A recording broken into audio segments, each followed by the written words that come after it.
Good morning, everybody. It's a pleasure for me to be here and to present these studies that move from two evidences. The first is that the decline in fertility rate in affluent societies is going hand in hand with an increase in the proportion of women that end up their reproductive life period without having children, while the second evidence is that recent studies are showing that the incidence of the child-free attitudes among the recent young adult cohorts is rising.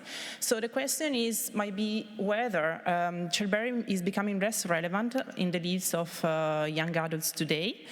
And we argue that if we look to the attractiveness of childbearing, we should move from looking to intentions, fertility intentions and behaviors, to looking at the motivational aspects behind them.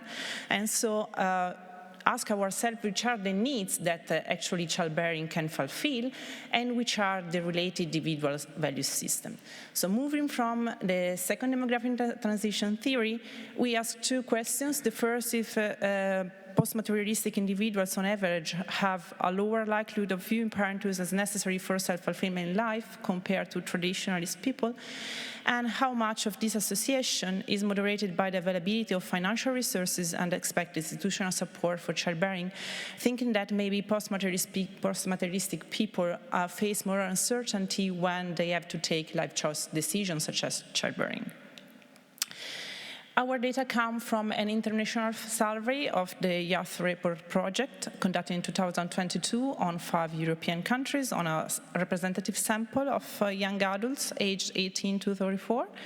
We specifically target childless individuals aged 25 to 34 because they are more in the period of life in which they might consider the possibility to have children in life. And our dependent variable that target actually a specific aspect of motivation for having children is the importance attributed to childbearing for self-realization in life. And it's a dummy variable, taking value 1 for those answering that they need to have at least one child to feel fully realized in their life, versus all the other people that say that they do not need children for self-realization.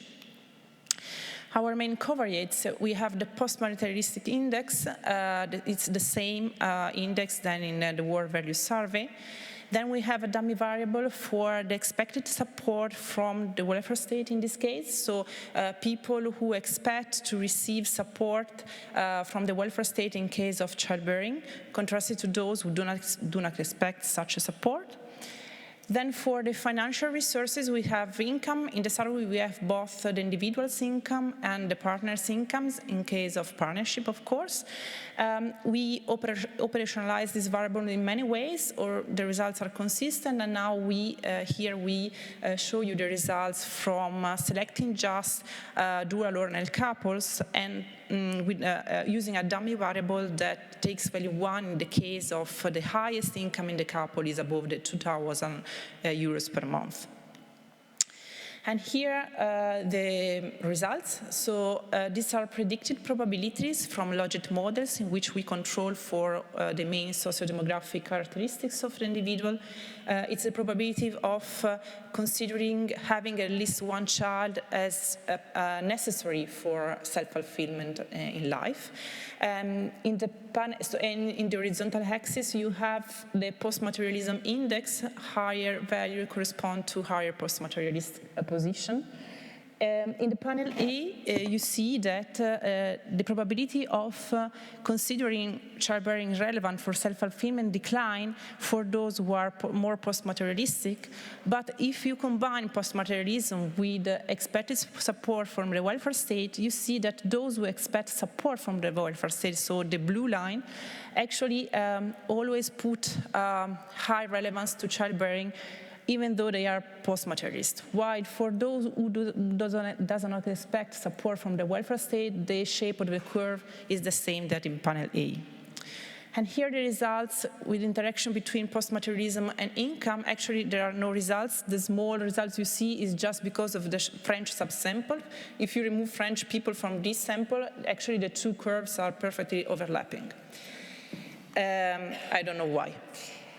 Just very brief on the fact that we are moving further and to see whether post-materialism and support on welfare states impact directly on fertility intentions. These are 3 years fertility intentions, or indirectly through motivation. And here quickly to say that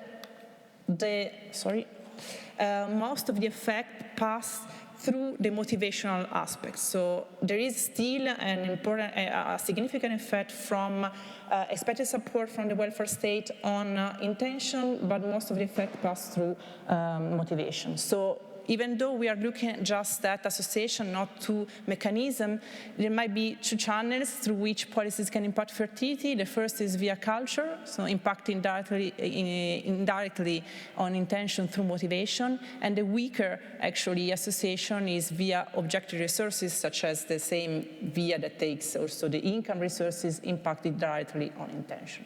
Thanks.